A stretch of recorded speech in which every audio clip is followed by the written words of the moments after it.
എന്റെ പേര് സവിത. ഞാൻ കൊടുങ്ങല്ലൂർ അമ്പലത്തിലെ മേൽശാന്തി പരമേശ്വരൻ ഉണ്ണികളുടെ മകൻ ശ്രീജേഷ് ഉണ്ണികളുടെ ഭാര്യയാണ്. എന്നെയും എന്റെ മക്കളെ പുറത്ത് എല്ലാ കാര്യങ്ങളും നോക്കിക്കോളാം എന്ന് പറഞ്ഞിട്ട് കല്യാണം കഴിച്ച് ഇപ്പൊ കുഞ്ഞുണ്ടായപ്പോ ഞങ്ങള് വേണ്ട, ഞങ്ങളുടെ സ്വത്തുകളൊക്കെ വേണം എന്നൊക്കെ പറഞ്ഞ് ഡിവോഴ്സിനും സ്വത്ത് വേണമെന്ന് പറഞ്ഞ് കോടതിയിൽ കേസ് കൊടുത്തേക്കാണ്.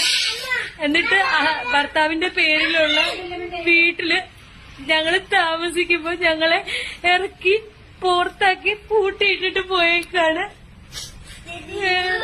കൊടുങ്ങല്ലൂർ മേൽശാന്തിയുടെ മകനാണ് എന്റെ ഭർത്താവ്, ശ്രീജേഷ് എന്നാണ് പേര്.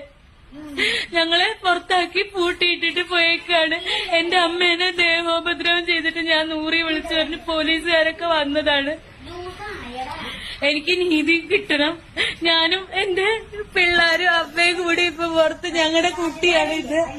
അതിന് കൊടുക്കാൻ ഭക്ഷണം പോലും ഉണ്ടാക്കാൻ കേറാൻ പറ്റാത്ത അവസ്ഥയാണ്. എന്താ ചെയ്യാൻ? ഞങ്ങക്ക് കേസിനൊന്നും പോവാൻ കാശില്ല. എനിക്കൊരു പ്രൈവറ്റ് ജോലിയായിരുന്നു. ഈ കേസിന്റെ ഇതിന്റെയൊക്കെ പുറകെ നടന്നിട്ട് എന്റെ ആ ജോലി നഷ്ടപ്പെട്ടു. ഞങ്ങൾ ഈ തിണ്ണയിലിരിക്കുകയാണ്. ഞങ്ങൾക്ക് നീതി കിട്ടാൻ നിയമപാലകരുടെ മുന്നിൽ ഈ വീഡിയോ എത്തിക്കണേ പ്ലീസ്. കോടതി കേസ് ആയിട്ട് നടക്കാൻ ഞങ്ങളുടെ കയ്യിൽ പൈസ ഇല്ല. എന്റെ മക്കളെ നോക്കാനുള്ള ബാധ്യതയിൽ നിന്ന് ഒഴിഞ്ഞു പോകാൻ വേണ്ടി കേസൊക്കെ കൊടുത്തതാണ്. അവർക്ക് ഒരുപാട് പൈസ ഉണ്ട്, അത് ദൂർത്തടിക്കാൻ മാത്രമേ അവർ ഉപയോഗിക്കുള്ളൂ.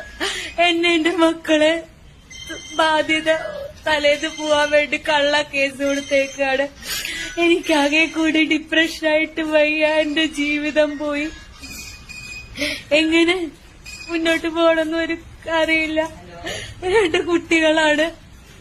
അങ്ങനെ ഇരിക്കുകയാണ് ഞങ്ങൾ.